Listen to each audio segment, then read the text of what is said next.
Jadi persoalan sekarang adalah bukan ketika program itu berjalan, tapi jauh sebelum program ini didirikan. Mengkaji ini dengan baik. Kalau kita bicara kebijakan-kebijakan yang lain, masih banyak kok yang bagus. Tapi yang lobang besar ini yang terlihat yang harus kita sekarang soroti.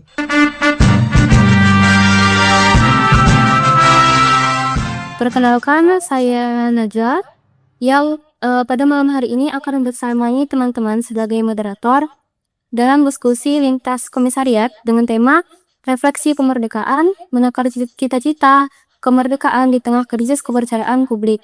Ada 3 narasumber ya.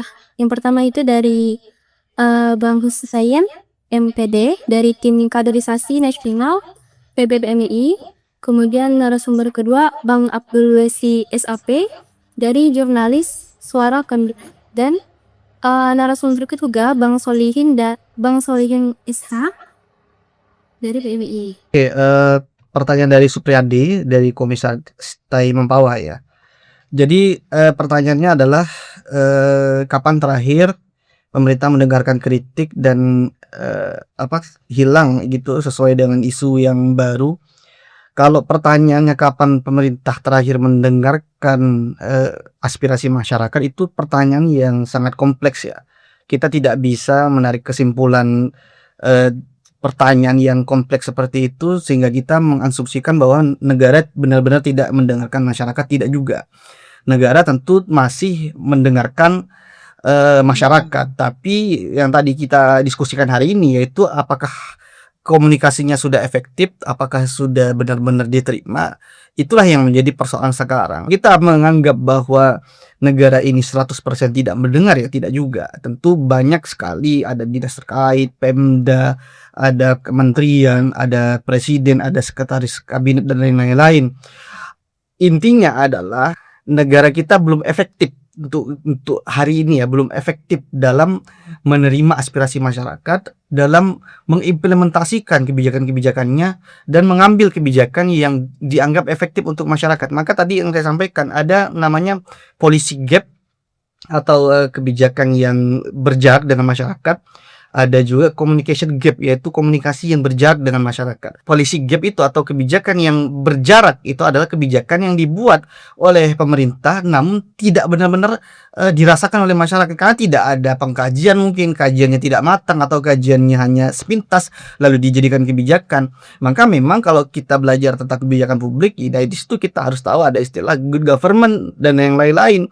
Ada analisa tentang kebijakan publik, itu semua harus dilakukan, mana yang mau diprioritaskan, mau kemana negara ini. Dan hari ini nawacita yang mungkin sedang digembar-gemborkan itu masih ada sisi positifnya. Kita tidak bisa mengatakan semuanya negatif ya. Ada sisi positif, tapi ada lubang besar yang itu sudah jelas terlihat, tapi memang negara cukup acuh. Karena apa? Karena memang mungkin negara kita sendiri, terutama program-program besar yang populis hari ini, itu cukup tersandra ya, terutama program MBG, Kobdes dan yang lain. Kalau seperti program MBG tentu tersandra. Kalau MBG ini di stop, ya beberapa banyak orang yang akan terdampak, seperti pekerjanya, seperti mungkin SPPI dan yang lain-lainnya, itu pasti akan terdampak. Dan itu sudah terlanjur berjalan. Namun di sisi lain yang menjadi persoalan sekarang adalah bukan ketika program itu berjalan, tapi jauh sebelum program ini didirikan. Seharusnya negara sudah mendiskusikan ini secara baik, mengkaji ini dengan baik. Kalau kita bicara kebijakan-kebijakan yang lain, masih banyak kok yang bagus. Tapi yang lobang besar ini yang terlihat yang harus kita sekarang soroti. Kalau yang lain-lain seperti program kesehatan dan yang lain-lain seperti program pencegahan penyakit hari ini menurut saya sudah cukup positif ya. Seperti kementerian-kementerian lain banyak sekali yang positif. Tapi ada lubang besar yang dampaknya itu sangat luar biasa, terutama dampaknya pemangkasan anggaran efisiensi hanya karena program ini. Inilah yang menjadi persoalan. Maka sekarang ketika kita menarik kesimpulan yang lebih jauh bahwa ini menjadi pelajaran besar bagi bangsa Indonesia, bahwa kita harus bahwa pilihan pejabat atau pemimpin daerah, pemimpin negara kita, ada ketika kita memilih pemimpin kita harus benar-benar mengkaji programnya, kita harus benar-benar mengkritisi programnya sebelum orang itu terpilih, baru kita memilih itu. Maksudnya adalah salah memilih pemimpin maka kita akan terjebak dalam situasi yang tidak akan menguntungkan kita sebagai bangsa Indonesia. Berapa banyak pajak yang kita keluarkan untuk program pemerintah ini, namun ketika program itu tidak memberikan dampak yang efektif bagi kita sebagai masyarakat, tentu kita merasa dirugikan. Terus yang kedua adalah kenapa KPK, polisi, dan APH atau selalu menjadi sasaran, karena memang mereka lah ujung tombaknya. Kalau seandainya masyarakat diizinkan untuk main hakim sendiri, ya orang akan melakukan itu. Tapi ada lembaga yang diberikan wewenang untuk mengambil sikap, untuk menghukum seseorang, ya itulah yang harus kita tekankan. Karena kita memberikan kepercayaan kita kepada aparat penegak hukum untuk mengambil tindakan terhadap pelanggaran-pelanggaran yang ada di Kalimantan Barat lah dulu kita bahas. Di Kalimantan Barat ini masih banyak sekali kasus-kasus yang hari ini masih mandek kalau saya lihat. Mungkin bisa kita seperti oli palsu, seperti mungkin kasus-kasus Bawaslu yang tidak selesai-selesai, bansos di salah satu yayasan masjid di Kalimantan Barat, ada juga kasus salah satu event besar di Kabupaten Ketapang. Di beberapa daerah itu banyak sekali kasus-kasus yang saking banyaknya mungkin kita lupa. Dan bahkan yang menjadi miris adalah ketika kita terlalu fokus dengan isu-isu nasional, padahal yang paling dekat itu yang harus kita pertama kali kita harus lihat dan harus kita kritisi.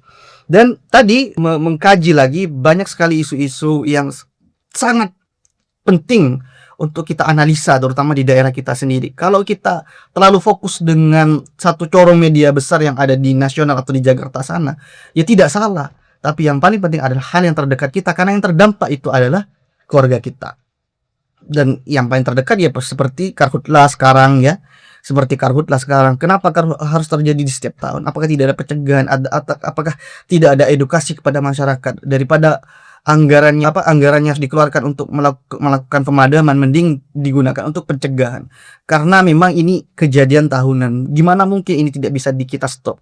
Ayo mungkin edukasi masyarakat atau menggunakan trik-trik lain pemerintah supaya Karhutla ini tidak lagi terjadi setiap tahun dan hari ini terdampak. Gimana sekolah diberhentikan? Mungkin kalau sekolah diberhentikan akan menjadi ini ya, perputaran ekonomi juga akan berpengaruh. Intinya semua hal yang terjadi hari ini akan ada efek domino yang itu akan berdampak kepada semua sektor. Dan termasuk Karhutla, terjadinya penyakit ISPA dan yang lain itu kan juga bagian dari bola salju yang terjadi hanya karena satu kasus, yaitu lalainya kita mengawasi sebagai masyarakat, sebagai pemerintah, sebagai orang atau aparat penegak hukum, sebagai orang yang punya wewenang untuk melakukan pencegahan. Kita semua harus terlibat untuk bagaimana melakukan pencegahan terhadap Karhutla. Itu paling terdekat, dan banyak lagi isu-isu lain yang harus kita kaji lagi. Mungkin sama-sama kalian untuk mengefektifkan pemerintah agar publik hari ini atau masyarakat hari ini bisa percaya atau bisa berpegang teguh terhadap kebijakan pemerintah yang dianggap baik atau yang dianggap menguntungkan masyarakat oleh masyarakat. Karena apa? Kalau kita kaji dari hal-hal politik misalnya di dalam pemilu, jika kemudian dalam pemilu terdapat banyak sekali orang-orang yang tidak memilih, orang-orang yang golput, dan orang-orang yang tidak peduli terhadap pemerintahan, artinya apa? Artinya tidak banyak atau banyak sekali masyarakat yang tidak peduli sebenarnya terhadap pemerintah, mau kebijakan apapun, atau mau memerintahkan apapun, atau membuat program-program apapun, masyarakat tidak akan peduli, tidak akan direspon oleh masyarakat. Itu yang membuat Allah kemudian diminta untuk membenahi diri seperti itu. Bisa saja pemerintah, gimana caranya? Ada beberapa cara sebenarnya. Kalau misalnya pemerintah ingin kemudian kepercayaan publik kembali tinggi, respon terhadap pemerintah atau dukungan terhadap pemerintah itu melonjak tajam atau naik, yaitu memperbaiki kualitas pelayanan publik, seperti kesehatan gratis, pendidikan gratis, kemudian pelayanan publik lainnya ya yang yang sering dipakai oleh masyarakat untuk dimudahkan segala dalam urus bijak. Hari kemerdekaan. Lah, itu hanya simbolis kita mengingat para pejuang kita yang terdahulu berjuang untuk memerdekakan kemerdekaan negara Kesatuan Republik Indonesia ini dari para penjajah. Nah, kita tahu semua.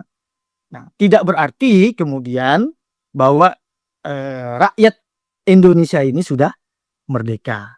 Nah, itu yang tadi disampaikan oleh kawan-kawan pemateri yang pertama dan kedua. Yang terpenting yang ingin saya sampaikan adalah merdeka bukan hanya tentang ekonomi kita, merdeka bukan hanya tentang, yang paling terpenting adalah merdeka bagaimana kita memerdekakan diri kita, memerdekakan pikiran kita, memerdekakan gerak kita, supaya kekhawatiran itu tidak lagi menyelimuti pikiran kita. Kira-kira begitu. Itu yang menjadi penyebab kenapa kemudian kita ini ragu terhadap sesuatu misalnya. Oleh karena itu, sahabat-sahabat, nah ini sedikit saya sampaikan bahwa ini saya tarik dari misalnya kita berbicara tentang kemerdekaan, perspektif kaum tertindas lah, atau yang apa namanya, kaum tertindas lah.